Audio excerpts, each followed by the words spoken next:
Graduation കഴിഞ്ഞ് ഒത്തിരി ആൾക്കാർ വരാറുണ്ട്. UK പോണോ അതോ ബാംഗ്ലൂർ പോണോ എന്നൊക്കെ ചോദിക്കാൻ ഇനി എന്ത് പഠിക്കണം. ഗ്രാജുവേഷൻ കഴിഞ്ഞിട്ട് most of the time after ഗ്രാജുവേഷനാണ് നമ്മൾ നല്ലൊരു തീരുമാനം എടുക്കുന്നത്. എന്നുവെച്ചാൽ ഈ ഒരു 10-17 വയസ്സാകുമ്പോഴായിരിക്കും നമ്മൾ ഗ്രാജുവേഷൻ ഡിസിഷൻ എടുക്കുക. അന്നേരം ഇപ്പോൾ കരിയർ ഗൈഡിനെ ഒന്നും കണ്ടിട്ടൊന്നും ഉണ്ടാകത്തില്ല. അന്ന് വീട്ടുകാരൊക്കെ കൂടി തീരുമാനിച്ചൊരു കോഴ്സ് പഠിച്ചു. ചെന്നപ്പോഴാണ് മനസ്സിലായത് പണി കിട്ടുക എന്നുള്ള കാര്യം. താല്പര്യമില്ല, ഇങ്ങനത്തെ അസസ്മെൻ്റ് ഒന്നും ചെയ്തിട്ടില്ല, എന്തോ പഠിച്ചു.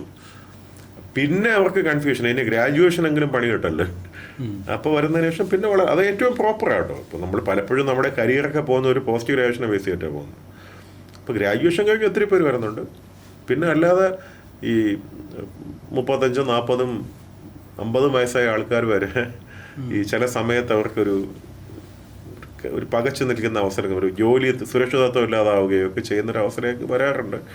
അവരെയൊക്കെ നമുക്ക് പല രീതിയിലും സഹായിക്കാൻ പറ്റും.